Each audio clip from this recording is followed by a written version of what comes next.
Welcome to PSL pavilion. मैं हूं आपकी होस्ट इस्मा असलम। मेरे साथ मौजूद हैं उमर फारूक कॉल्सन। जैसा कि आप सब लोग जानते ही हैं कि जो PSL का मेला है वो अब लाहौर में सज चुका है। यहाँ पे क्या मज़े के मैचेस हो रहे हैं। 2 मैचेस खेले जा चुके हैं अब तक और आज तीसरा मैच खेला जाएगा। ये मैच खेला जाएगा होम टीम लाहौर कलंदर्स और अब तक की टेबल टॉपर जो टीम है मुल्तान सुल्तान्स, उनके बीच में कैसा मैच रहेगा, इस पे हम बात करेंगे। हमारे साथ स्टूडियो में हमें ज्वाइन किया है साबिक टेस्ट क्रिकेटर्स इमरान नज़ीर और अब्दुर्रहमान ने। बहुत शुक्रिया आप लोगों का। सबसे पहले आप सो क्यों रहे थे? मैंने कहा शायद ओपनर से शुरू अभी फिलहाल चले इमरान से शुरू करते हैं। इमरान एक ही मैच हुआ है अभी और देखा आपने कल एक ही मैच हुआ। मुझे क्यों लग रहा है 2 मैच एक ही मैच हुआ है। आज दूसरा बैट कर रही होंगे शायद, इसलिए सोच लिया होगा कि यार लाहौर जीत गया है तो 2 हो गए मैच। पहले से सोच के रखे। एक पैटर्न सेट हो गया। कल आपको अंदाजा हो गया ड्यू फैक्टर जो था वो इतना डोमिनेटिंग नहीं था। ड्यू थी लेकिन डोमिनेटिंग नहीं, सर्दी काफ़ी ज़्यादा थी। पैटर्न निकला लेकिन मुल्तान का टेम्पो नहीं टूटा यहाँ पे आके। आई थिंक देखिए जो ऑलरेडी टीमें एक मोमेंटम पकड़ती हैं या एक उनका टीम कम्बिनेशन जब आपका बना हो तो फिर आपको इतने गैप से यहाँ आपको कराची या लाहौर में कोई डिफरेंट नज़र नहीं आता। आप उसी तरह फॉर्म को कैरी करते हैं। और कल जिस तरह मुल्तान ने आई थिंक मेरे ख्याल में जिस तरह अपनी बैटिंग शुरू की है, उनकी बात ही वो कहते हैं जो ऊपर से अगर मैं शान मसूद की बात करूँ, रिजवान करूँ, वो जिस तरह एक टून सेट करते हैं, फिर उसके बाद टिम डेविड की बात करें या रोसो की बात करें या खुशदिल की बात करें तो वो इस तरीके से फिनिश करते हैं मैच को मेरे ख्याल में आउटस्टैंडिंग। और वो जो 40-50 रन ऐड करते हैं, अगर मैं टीम डेविड की स्पेशली बात करूँ, 15 बॉलें 17 बॉलर 35-40 रन, फिर उसके बाद रोसो 5-7 बॉलों पे 8 बॉलों पे 15-20 रन। तो ये एक टारगेट जो सेट होता है एंड पे बोर्ड पे, वो एक बहुत डिसेंट टारगेट होता है। फिर उसके बाद उनकी बॉलिंग में यार बहुत आउट क्लास। अगर मैं शाहनवाज धानी की बात करूँ, मजहबानी की बात करूँ या खुशदिल स्पेशली आउटस्टैंडिंग। और एक चीज़ उसमें मैं उसकी तारीफ़ करूँगा कि ये होता है कि आपने अपना टेम्परामेंट बैटिंग में बॉलिंग में कितनी इम्प्रूवमेंट लेके आए हैं। आपको इस चीज़ की कितनी भूख है कि मैंने अपने आप को ऊपर अपग्रेड करना है। जिस तरह रिजवान ने अपने आप को किया कि हर मैच में रन्स कर रहा है। फिर स्पेशली शान मसूद के आउटस्टैंडिंग परफॉर्मेंस। ये निशानी देके आपको ब्रेक दिया जाए। अच्छा अब्दुर्रहमान, लगता नहीं है आपको कि शायद लाहौर कलंदर्स ही वो टीम है जो कहीं ना कहीं मुल्तान सुल्तान्स को पकड़ सकती है? क्योंकि ऐसी टीम है जो जिससे आप कुछ भी एक्सपेक्ट कर सकते हैं। ऑन द गिवन डे किसी भी तरह की परफॉर्मेंस देते हैं, कभी रिलैक्स हो जाते हैं, कभी ओवर एनर्जेटिक होते हैं in the field. So what do you think कि आज लाहौर कलंदर्स किस तरह का टाइम देने वाली है? जिस तरह का बॉलिंग यूनिट है उनका तो वो बहुत अच्छा है। अब वर्ल्ड क्लास बॉलिंग यूनिट है। आपके पास शहीन है, हारिस रऊफ़ है, फिर आपके पास मिडल में राशिद है, तो बिग टाइम डिफरेंस है। तो जो मिडल्स ओवर है आज वो बहुत क्रूशल होंगे। ओपनिंग पार्टनरशिप तो इनकी लग रही है, लेकिन उसके बाद जो मेन चीज़ है वो आपने मिडल्स के ओवर कैसे करने हैं और उनको कैसे रोकना है। उनकी 2 विकेट्स हैं, रोसो और टिम डेविड। अगर टिम डेविड को अगर आपने इन्होंने जल्दी आउट कर लिया पहले 5-10 बॉलों पे, तो फिर मेरे ख्याल में इतना लंबा टोटल नहीं होगा। क्योंकि एक वो ही प्लेयर है कि जो आके डिफरेंट काइंड ऑफ क्रिकेट खेलता है। वो ये नहीं सोचता कि कौन वर्ल्ड क्लास बॉलर है, कौन, वो अपनी जो चीज़ सोच के आया होता है वो उस पर इम्प्लीमेंट करता है। और उसके पास कुछ प्लेयर्स होते हैं जो एक ही साइड पे खेलते हैं, और ये वाहिद प्लेयर है जो अभी PSL में देखने को जो चारों तरफ खेलता है, जिसके पास हर शॉट है। तो इससे बॉलर्स को भी बैकफुट जाता ज़रूर है कि मैं इसको बाहर खिलाऊंगा तब भी ये 6 ही खेलता है, फाइनल में कराऊँ, मिडल्स में कराऊँ। और उसके बाद इतनी खूबसूरत शॉट्स है कि जब आप उसकी बैटिंग देखते हैं तो दिल नहीं करता कि आप थोड़ी देर के लिए भी इतने 16, 17 या 18 बॉल खेलने हैं। सो ये लंबी इनिंग्स भी नहीं खेलता, 20 बॉल खेलता है और 50 रन बनाता है। सो बिग टाइम डिफरेंस होता है इसका किसी भी टीम के अंदर। तो लेकिन आज जो लाहौर की बॉलिंग है, आई होप कि उनमें क्विक बॉलर्स भी हैं, डेथ बॉलर्स अच्छे हैं, यॉर्कर्स अच्छी हैं, स्लोअर 1 अच्छे हैं, और ये पाकिस्तान टीम के भी मेन प्लेयर्स है। तो इनको आज मेरा ख्याल है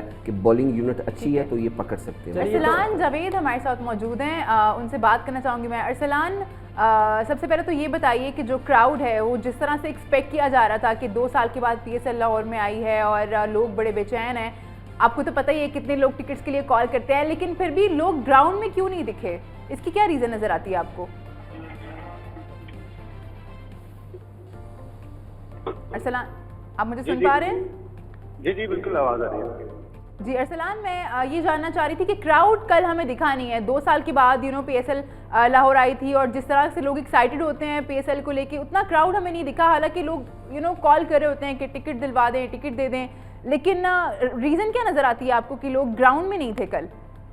देखिए, टिकट्स की जो कॉल्स हैं उसका सिलसिला तो अभी भी जारी है, और जहाँ तक क्राउड की बात है तो कल क्राउड जो है 50% तो नहीं था, उससे कहीं कम था। उसकी बड़ी वजह जो है, एक तो टिकट हासिल करने का जो पैटर्न है, तरीकाकार है, वो खासा कॉम्प्लिकेटेड है। जो एक ऑनलाइन वेबसाइट है उसके साथ जो मामला पीसीबी ने तय कर रखे हैं वो खासा कॉम्प्लेक्स है, उस वजह से भी एक रीज़न है। और दूसरी एक वजह जो कोरियर सर्विस, जिसको एक मखसूस कोटा दिया गया है कि जो फिजिकली जहाँ से जाके टिकट हासिल की जा सकती हैं, तो उस कोरियर कंपनी का भी नाम पहली दफ़ा लोग सुन रहे हैं, तो वो एक बड़ी वजह है। और दूसरी तीसरी जो एक रीज़न जो कल के मैच की जो क्राउड उस तरह से, खासकर सिर्फ और सिर्फ 2 एंक्लोजर ऐसे थे जिसमें वो 50% का जो कोटा था मुकम्मल नहीं हो सका था।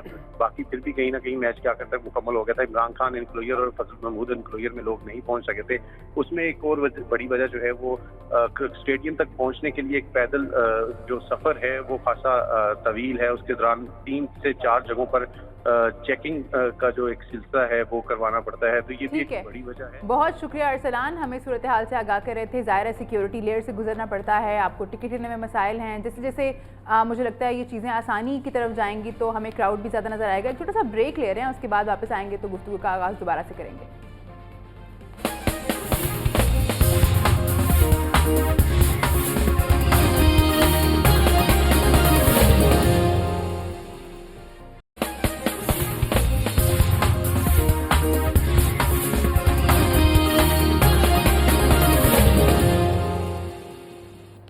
Welcome back to PSL pavilion. बात कर रहे हैं आज के मैच के बारे में जो कि खेला जाएगा मुल्तान सुल्तान्स और लाहौर कलंदर्स के बीच में। जो पिछला मैच इन दोनों टीम्स के दरमियान खेला गया था वो भी बहुत क्लोज था। खुशदिल शाह के चौके तो आपको याद ही होगा। आज सब लोग स्लिप कर रहे हैं, कुछ हो रहा है। लास्ट मैच तो बड़ा ज़बरदस्त था। आज भी उम्मीद तो यही की जा रही है कि मैच अच्छा होगा, लेकिन मुल्तान सुल्तान्स किसी की पकड़ में नहीं आ रही है। डू यू थिंक कि कोई ऐसी एक वीकनेस है जिसपे लाहौर कलंदर्स ना उसको एक्सप्लॉइट कर सकते हैं और गिरा सकते हैं मुल्तान सुल्तान? एक फील्डिंग ऐसी चीज़ है कि जिससे आप हर प्रेशर डाल सकते हैं, आप अच्छा एक रन आउट कर सकते हैं, आउटस्टैंडिंग कैच कर सकते हैं, लेकिन इससे बहुत फ़र्क पड़ता है। एक अच्छा प्लेयर आप आउट कर सकते हैं, लेकिन ये है कि बॉलिंग, आप जो भी बॉलर होता है एज ए प्रोफेशनल, वो 24 बॉलों में अपने 8 या 7 बॉल भी अगर डॉट करने की कोशिश करे तो ये बहुत बड़ा ये भी डिफरेंस क्रिएट करता है। जितने भी बॉलर्स हैं, अगर आपने 4 बॉल भी डॉट करें तो आप देख लें कि आपके 20-22 बॉल या 25 बॉल डॉट हो जाते हैं, तो इससे भी बहुत फ़र्क पड़ता है। तो जब आप अच्छा शॉट जा रहा हो, उसको फील्डिंग अच्छी कर ले तो प्रेशर बिल्ड होता जाता है। तो बॉलिंग यूनिट बहुत मजबूत है लाहौर का, इनके पास बहुत ऑप्शंस हैं, तो आप क्रिएट कर सकते हैं। आप डॉट बॉल जितना प्रेशर डालेंगे उतनी जल्दी आपको विकेट मिलने के चांस है। अगर आप विकेट लेने जाएंगे तो फिर आपको रन्स होने के चांस है। तो प्रोफेशनल्स हैं, बहुत अच्छे क्रिकेटर्स हैं, और पाकिस्तान टीम के राशिद वर्ल्ड क्लास बॉलर है। बॉलिंग यूनिट एक ऐसा लाहौर के पास कि जो इनको ग्रैब कर सकता है, उनको रोक सकता है कम टोटल में, और इनकी फील्डिंग भी अच्छी है और पूरी अच्छी यूनिट बहुत अच्छा बना हुआ है। जैसे मुल्तान सुल्तान का बना हुआ है, ऐसे लाहौर की टीम का कम्बिनेशन बहुत अच्छा बना हुआ है। लेकिन ये है कि गुड टू सी दैम कि अच्छी क्रिकेट हो रही है, बहुत अच्छी क्रिकेट दोनों टीमें खेल रही हैं। जितने मैचेस अभी तक लाहौर कलंदर्स के स्पेशली बड़े क्लोज मैचेस, बड़े ज़बरदस्त, फुल ऑफ एंटरटेनमेंट।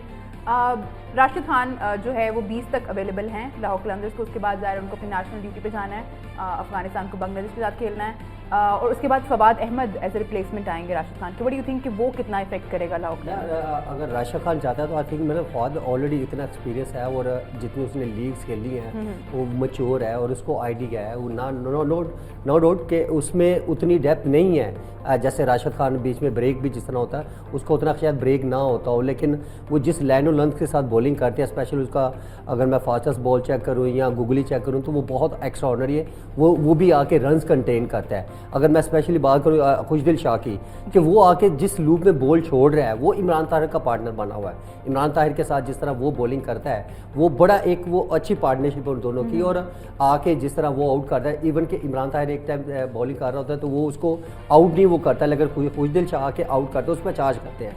इवन सबसे ज़्यादा अच्छी ही खुशदिल शाह बॉलिंग कर रहा है। लेकिन यहाँ पे डेफिनेटली लाहौर कलंदर को फ़र्क ज़रूर पड़ेगा, क्योंकि एक वर्ल्ड वाइज देखा जाए तो राशिद खान एक बड़ा गुड बॉलर है, और उसका प्रेशर बैटिंग का बहुत ज़्यादा एज है। तो यहाँ पे लाहौर कलंदर को फ़र्क ज़रूर पड़ेगा, लेकिन इतना भी नहीं आप कह सकते, क्योंकि इनके अगर मैं बात करूँ पड़ेगा बिकॉज 1 से लेकर 6 तक बीच में अगर कोई कोलैप्स होता है तो राशिद खान ही है वो जो आके नीचे से संभाला। देखो, एक अगर बंदा नेशनल ड्यूटी पे जा रहा है तो आई थिंक मेरे ख्याल में वो उसको फिर आप सर पे सवार नहीं होने का, यार वो होता तो मैं ये कर लूँ, क्योंकि बाहर के जो बैठे हैं बेंच पे उनका भी हक बनता है उसको, वो भी अगर आके अच्छा परफॉर्म कर जाते हैं तो इनकी बैटिंग भी कोई इतनी बुरी नहीं है अगर देखा जाए तो लाहौर कलंदर की। तो आई थिंक मेरे ख्याल में इनमें स्पेशली अगर देखा जाए शहनशाह अफरीदी, हारिस रऊफ और जो लड़का जमान है, एक छोटा लड़का, ये आउटस्टैंडिंग बॉलिंग है। मुझे जमान सबसे ज़्यादा पसंद है, क्योंकि हारिस रऊफ उस टाइप की बॉलिंग नहीं कर पा रहे जिस तरह का वो मशहूर है कि स्पेशली यॉर्कर, लेकिन वो भी चीज़ नहीं, लेकिन जमान में वो चीज़ नज़र आ रही है। तो आई थिंक इन दोनों का आप कह सकते हैं ऑन पेपर ऑन ग्राउंड जो एक कम्बिनेशन लाहौर कलंदर का बना हुआ है वो उनका तो ऑलरेडी है ही है मुल्तान का, लेकिन इनका भी कम नहीं है। लेकिन आज थोड़ा कह सकते हैं कि डिफरेंट, आई थिंक मेरे ख्याल से चेंज होगा, डेफिनेटली लाहौर कलंदर अपसेट कर सकती है मुल्तान सुल्तान को, अदरवाइज तो बाकी कोई टीम ऐसी नज़र नहीं आ रही। बिल्कुल बिल्कुल, क्योंकि कल अगर जिस तरह पेशावर की अगर बात करें बैटिंग की तो वो उनका फ्लो ही नहीं है। अगर लिविंगस्टोन को चांस मिला, शायद मलिक को चांस मिला, इवन के ये दो ऐसे बड़े प्लेयर हैं कि ये पूरी इनिंग्स लेके जा रहे हैं। अनफॉर्चुनेटली के कामरान अकमल उस तरह अच्छा परफॉर्म नहीं कर पाए, हजरतुल अज़ई को वो खेले ही नहीं थे, हैदर अली को उनको चांस लिया था, लेकिन हैदर अली को स्पेशली यंगस्टर है उसको थोड़ा जो है ना अपना जो है ना अपग्रेड लेके आना चाहिए। उसको परफॉर्मेंसेस ऐसी, अपना टैलेंट जो उसमें टैलेंट वाइज बहुत गुड है, लेकिन क्या है कि जब तक अच्छा परफॉर्म नहीं करेंगे, कुछ करेंगे नहीं, तो डेफिनेटली आप आगे जगह नहीं बना पाएंगे। हैदर अली अच्छा परफॉर्म नहीं कर पा रहे, लेकिन ओवरऑल हम देखें तो जो पीएसएल में अब तक जो बैट्समैन है उन लोगों ने बड़ा ज़बरदस्त परफॉर्म किया है। स्पेशली हम फॉरनर्स की बात करें, एलेक्स हेल्स की बात करें, आप जेसन रॉय की बात करें, पॉल स्टर्लिंग की बात करें, इतना ज़बरदस्त खेल पेश कर रहे हैं वो। नॉर्मली पीएसएल को कहा जाता है कि ये तो बॉलर्स की लीग है, लेकिन इस मरतबा सूरत हाल बहुत डिफरेंट है। बैट्समैन खुला कर खेल रहे हैं और बॉलर्स जो हैं वो काफ़ी परेशान नज़र आ रहे हैं। ख़ासतौर पर फास्ट बॉलर्स को शदीद परेशानी है। स्ट्राइक रेट भी पहले से बहुत ज़्यादा है, बॉलर्स का इकॉनमी रेट भी बहुत ज़्यादा बढ़ गया है। एक बड़ा मज़े का स्टार्ट है वो ये कि पिछले 2 सीजन्स में, 5वां और 6वां जो सीज़न था उसमें टीम्स ने टोटल मिला के 6 दफ़ा 200 प्लस किया था, और इस दफ़ा अभी आधी लीग हुई है और 7 दफ़ा ये जो है अचीवमेंट हो चुकी है कि 200 प्लस टारगेट। तो विकेट्स बहुत हेल्प कर रही हैं बैटर्स को। मुझे लगता है ऐसा सब बॉलर खत्म हो जाएंगे, जैसे क्रिकेट तेज जा रही है ना और इससे अच्छी पिचेस बननी शुरू होगी तो ये 250 प्लस भी बन सकता है। कुछ मैचेस ऐसे एक चीज़ नोट की है जो आपने बात की है, उसमें बॉलर्स यार उस तरह के यॉर्कर वो लेंथ बॉलिंग नहीं कर पा रहे जैसे पहले जो चीज़ नज़र आती थी। अगर इन बॉलर्स की अगर बात करें जो अच्छी लेंथ पे बॉल करता है या यॉर्कर करता है लास्ट ओवरों में, तो मेरे ख्याल में वो कभी भी 200 क्रॉस नहीं करने दे रहे, 170 160 के करीब ही है। लेकिन आया यहाँ पे आप बॉलर का एक क्वेश्चन मार्क है नज़र आ रहा है, जो पहले ये चीज़ बॉलर्स नज़र आते थे कि यार जिस तरह अच्छी वो बैटिंग उतने अच्छा परफॉर्म नहीं कर रही लेकिन बॉलर्स कर रहे थे। इस दफ़ा 7वें एडिशन में जो अभी कराची शुरू हुआ है, एक तो नो डाउट पिचेज़ अच्छी हैं, लेकिन पिचेज़ अच्छी का मतलब ये नहीं है कि अभी भी अगर मैं पेशावर की बात करूँ या कोयटा की बात करूँ, उनके बहुत सारे ऐसे प्लेयर्स हैं यहाँ की बॉल इधर मारने जा रहे हैं तो टॉप एज लग रहा है। तो आई मीन के आप जो ऑस्ट्रेलिया पे बॉल करेंगे तो 90% 80% अभी जो प्लेयर्स हैं बैट्समैन हैं वो सारे ही इलेक्शन पे ही जाते हैं। टिम डेविड की सबसे खास बात क्या है कि वो इस तरह भी मारता है, तब जाके वो देखे ना कम बॉलों पे कितने रन्स कर रहे हैं। तो आप जब एक्स्ट्रा कवर या पॉइंट के ऊपर से भी मारना शुरू करेंगे तो ये तो बहुत रन्स एरिया यार। आप अगर शान मसूद की बात करें किस तरह आगे मजे से गैप में प्लेस कर रहा है, इवन कि उसने आफ्टर 50 आई थिंक महल में एक छक्का मारा है, उससे पहले ठीक है चले मेरे तो इस पे हमें मजीद बात करनी है। ये बड़ा इंपॉर्टेंट टॉपिक है क्योंकि बिल्कुल डायनामिक्स ही चेंज हो गई हैं पाकिस्तान सुपर लीग की। लेकिन उससे पहले एक छोटा सा ब्रेक ले लेते हैं।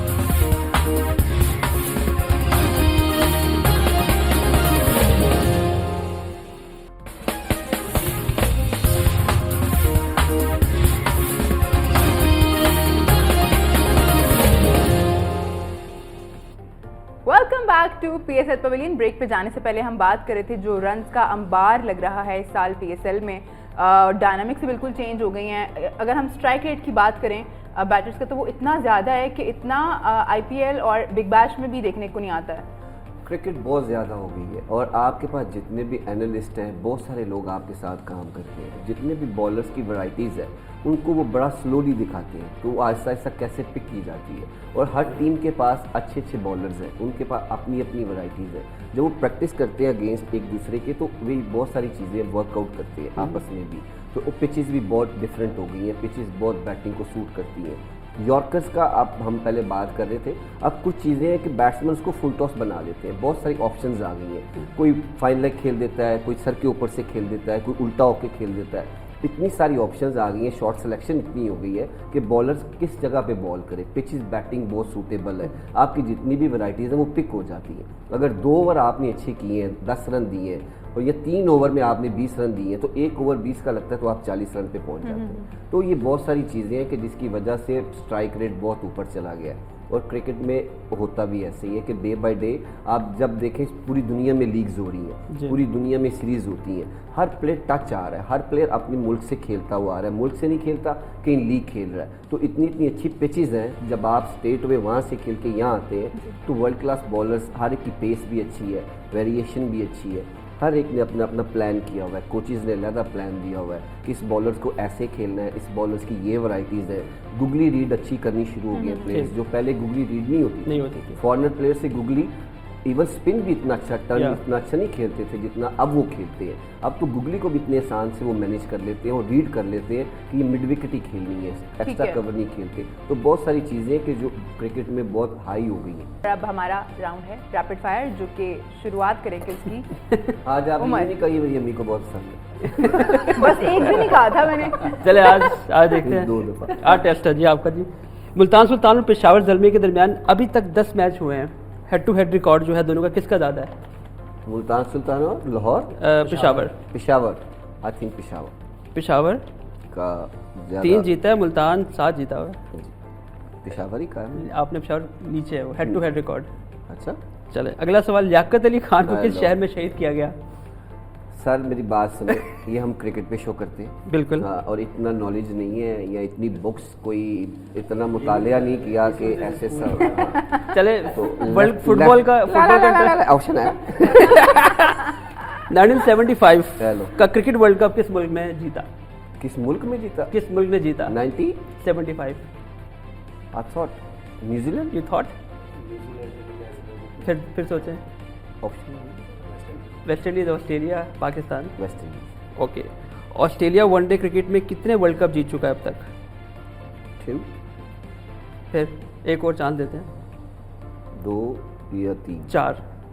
अभी एक जीता है, 3। 2014 का फीफा वर्ल्ड कप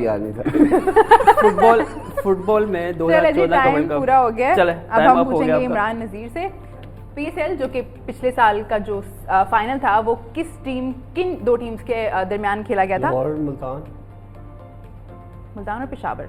एक तो सही बता दिया। पूरा पूछ रही यार आप, इतनी मैं ज़्यादा फास्ट चल रही हूँ। वर्ल्ड कप 92 में पाकिस्तानी क्रिकेटर ने 2 सेंचुरियां बनाई थी, उनका नाम 92 के वर्ल्ड कप में। नहीं, इंजमाम ने देख भी नहीं की। आमर सोहेल ने, यहाँ रमीज़ राजा, इन दोनों में से एक ही है। चले रमीज़ राजा जवाब बिल्कुल सही था। टाइम आज शॉर्ट है हमारे पास, इसलिए हम आपको आज जाने देते हैं, क्या याद करेंगे। अब ब्रेक पे जा रहे हैं, ब्रेक के बाद आप पूछ ले, बाकी तीनों के सवाल मुझे आज ही तो आते थे। ऑफ द डे, छोटा सा ब्रेक।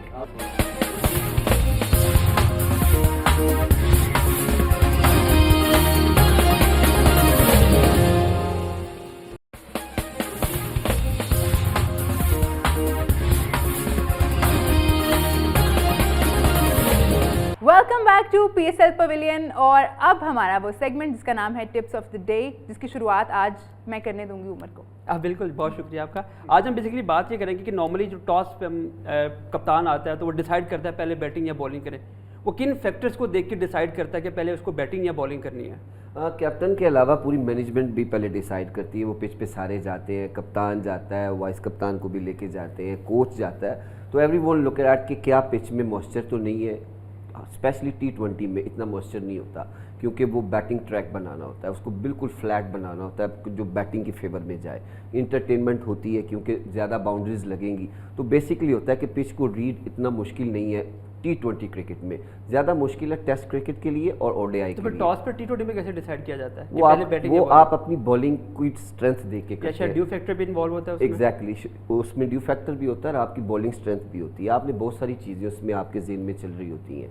कुछ लोगों ने फास्ट बॉलिंग पे डिपेंड करते हैं, कुछ लोग स्पिनर्स पे डिपेंड करते हैं कि हमारे स्पिनर स्ट्रॉन्ग है तो हम बॉलिंग सेकंड करेंगे कि हमें टर्न ज़्यादा मिलेगा। तो अगर ड्यू फैक्टर है तो फिर वो पहले बॉलिंग करते हैं कि हमें पहले ड्यू से पहले हम अपने स्पिनर्स को यूज़ कर सकें। और जिनकी फास्ट बॉलिंग अच्छी होती है तो उनको दोनों चीज़ों में कोई इतना मेरे ख्याल में फ़र्क नहीं पड़ता, क्योंकि ड्यू फैक्टर में फास्ट बॉलिंग के लिए ज़्यादा बेहतर होता है बनिस्बत स्पिनर्स।